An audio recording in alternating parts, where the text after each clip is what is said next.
In the current issue of the magazine Israel Today, it's a magazine published in Israel by Messianic Jews, there is what, to me, is a very provocative article. It's certainly of interest. The article is entitled, "The Druze of Israel, the Golan and Syria." The Druze are a people, they're an offshoot of Islam that live northwest of Israel, part of Syria, part of Jordan and Lebanon, even going into Iraq. I want to read just some excerpts from this article.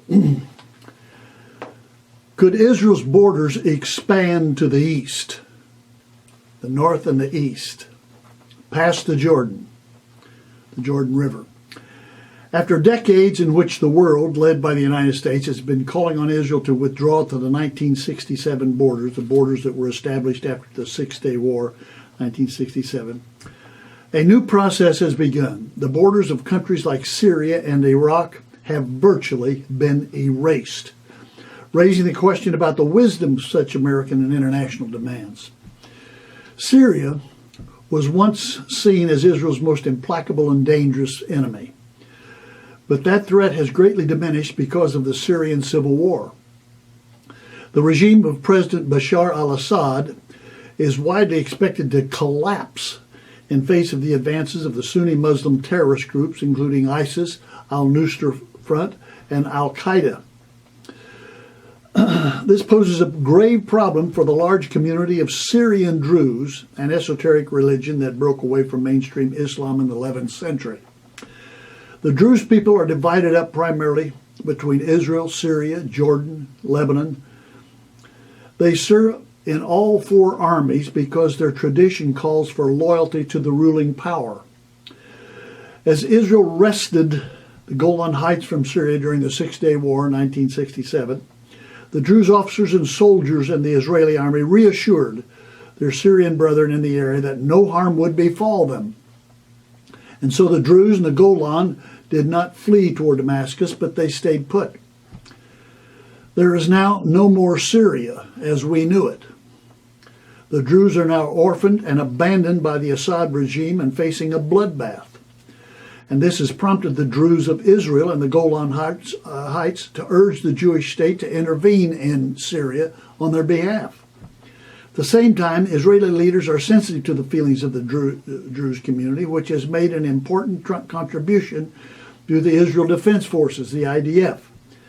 If there is a mass exodus of Syrian Jews toward the Golan border, Israel will take action.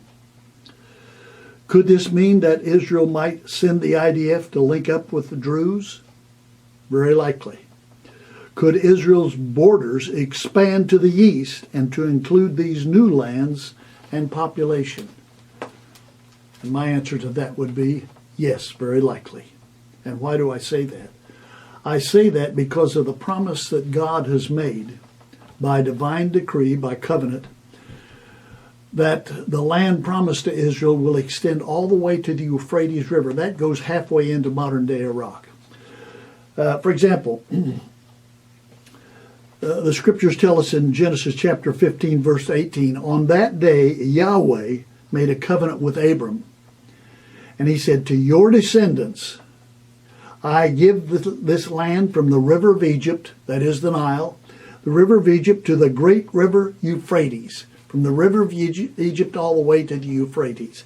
That's reiterated by Moses in Deuteronomy chapter 11, where it says, every place where you set your foot will be yours. Your territory will extend from the river, or from the desert to Lebanon, and from the Euphrates River to the Western Sea, which is the Mediterranean Sea. So that is land that has never been, well, it has been governed by David and for a time by Solomon. But it's never been governed, totally occupied and owned as their own, that the covenant promises of God have decreed. I think that's very significant. And I think it's just a matter of time when that will indeed take place. It doesn't look like possibly the immediate future, but it will take place at some time. And I'm reminded of the possible time when that takes place. Zechariah tells us, for example, in Zechariah chapter 14, verse 1, a day of the Lord is coming. I will gather all nations to Jerusalem to fight against it. The city will be captured, the houses ransacked, the women raped. Half the city will go into exile, but the rest of the people will not be taken from the city.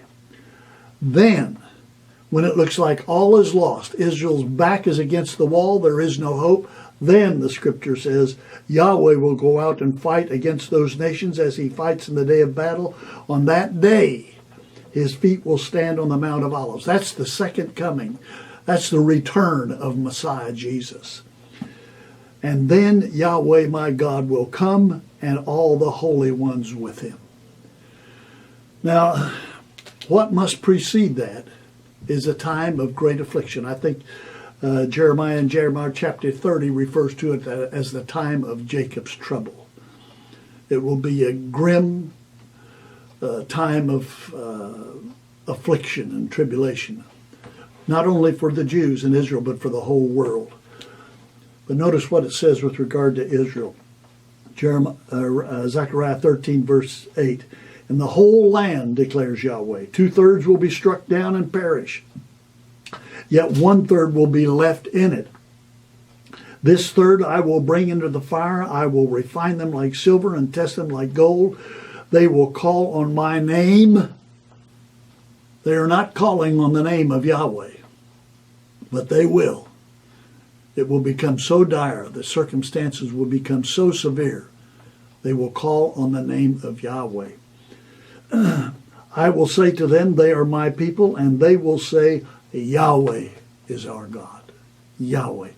Jesus said this, you'll not see me again until you cry out, Baruch haba b'shem Yahweh. Blessed is he who comes in the name of Yahweh. It's going to happen. You can count on it. Till next week, Od Ki Yavo Shiloh, or until Messiah comes, Yivareka Yahweh. Yahweh bless you.